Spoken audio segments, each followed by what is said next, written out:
Andy Clark, Eugene, Oregon. This is part two. All the rest of the parts won't have any introduction like this. I'll just put a part number. And then I'll go back later and annotate the real critical parts where they're putting in the bad financial data, where they're discussing aspects of employment they have no idea about. All after waiting 6 months to be relieved at $5,500 a month, and then it didn't get relieved with no employment. It's because they input false data to the court. The court was abused with false evidence by the other party. We're back on the record in Clark versus Clark, 1506-02980. We took a short recess, just asked the parties to chat a little bit so there was an understanding about what financial documents may exist or not exist. Mr. Newton, where are we at right now?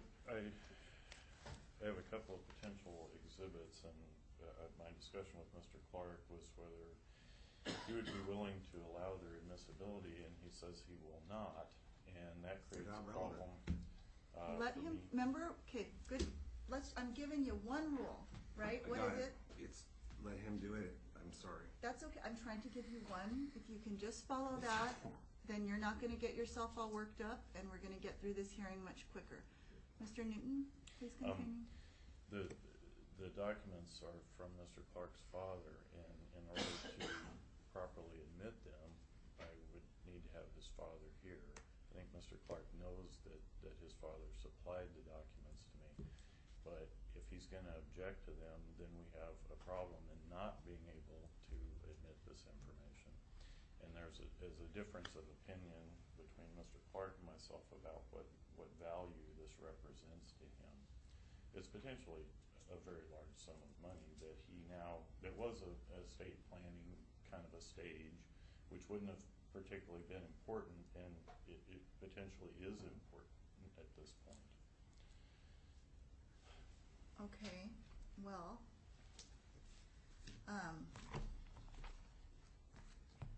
so where does that leave us with a motion to compel? Because I've consulted with the PJ. I'm not going to be postponing this. Okay, if you're not going to postpone it, then as far as I'm concerned, we will just proceed. Okay. And if I may, or do you want to? If you want to respond on that issue. No, I have a different issue. I'll wait for you. What I would like to do, I want to take up Mr. Clark's motions one at a time, although some of them have multiple requests within the motion.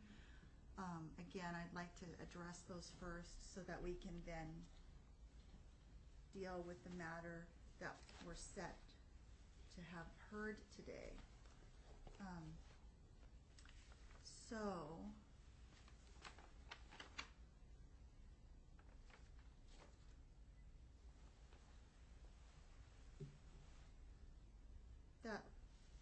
I think that, are you withdrawing your motion to compel now that we're at hearing?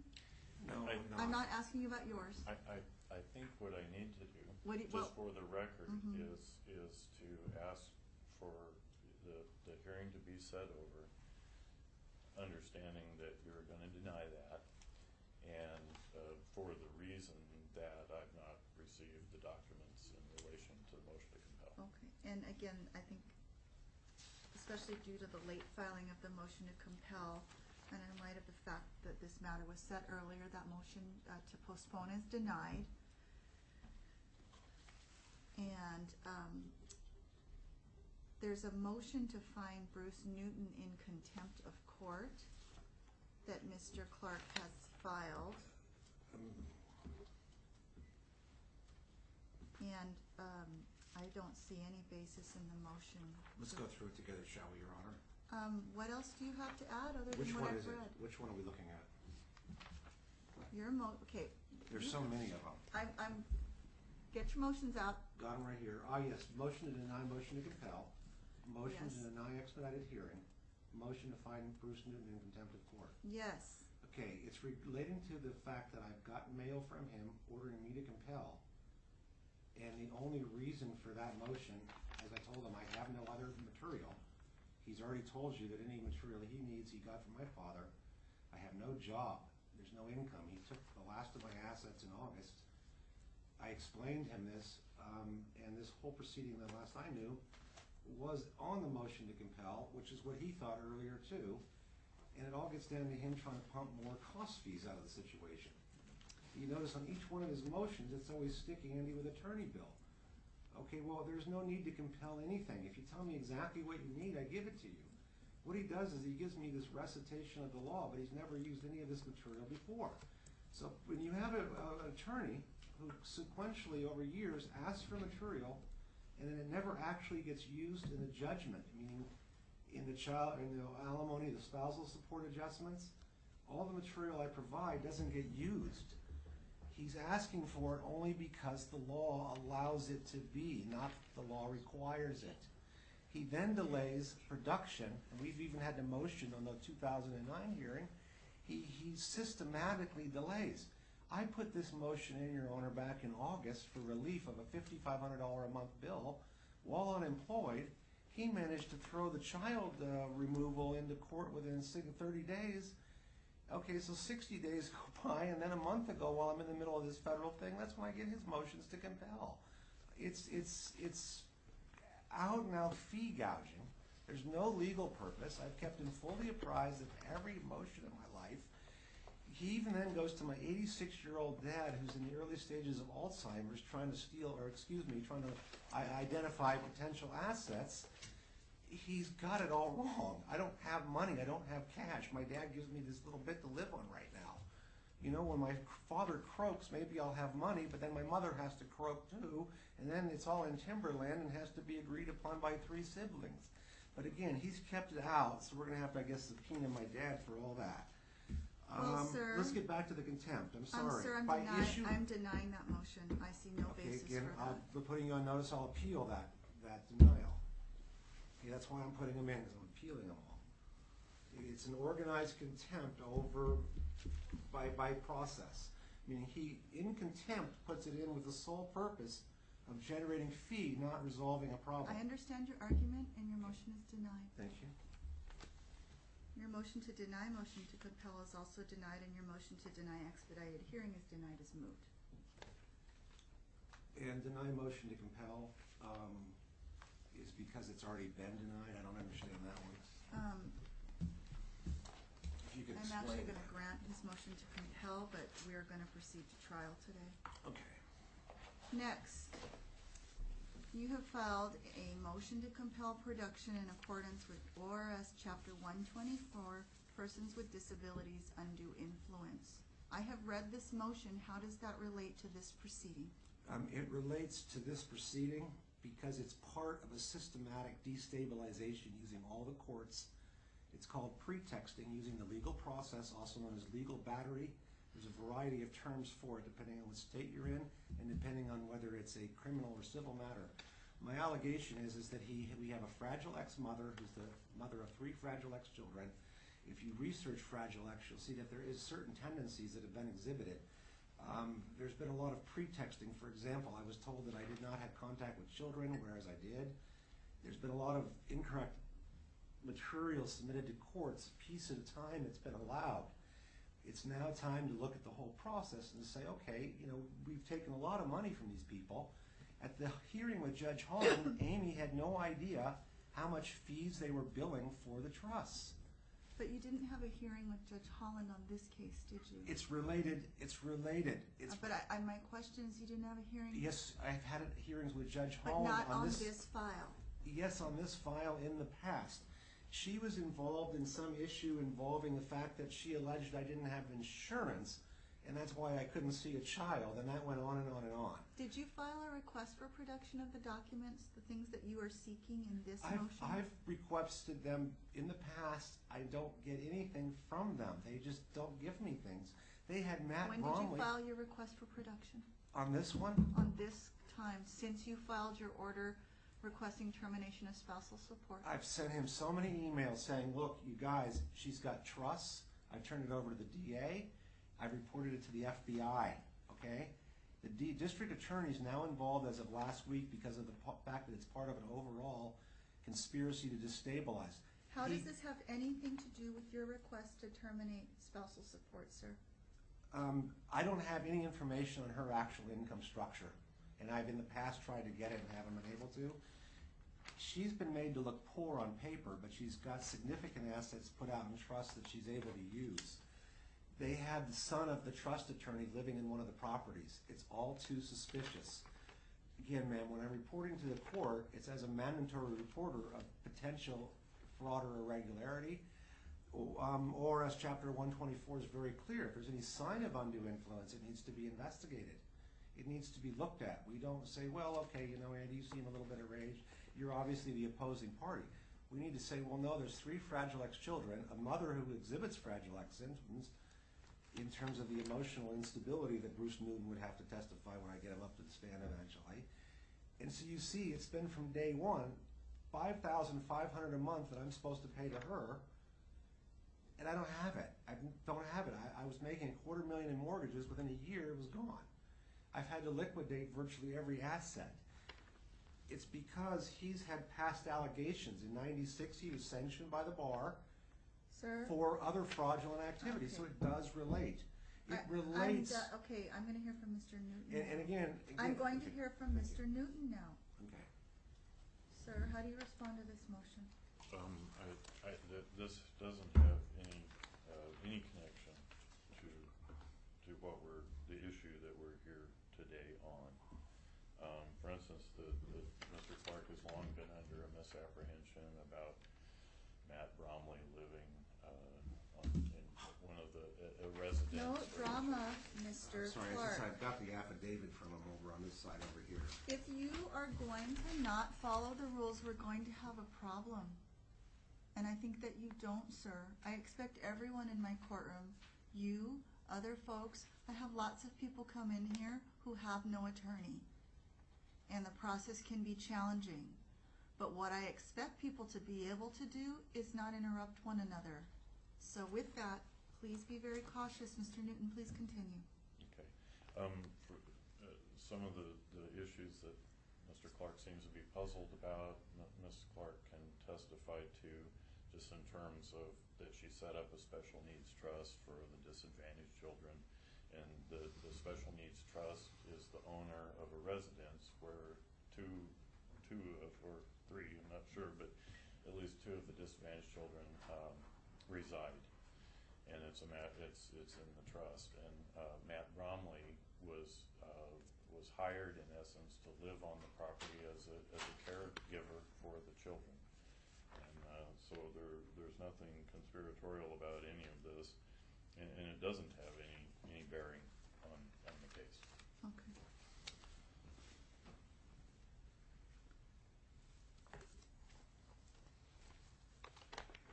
Well, I reviewed the motion. I've listened to argument from both sides. Inherent in any motion to compel is that there be a request, but this, I'm frankly, even at its most liberal interpretation, perplexed to figure out how this relates to the issue of whether or not your spousal support award should be terminated. This motion is denied.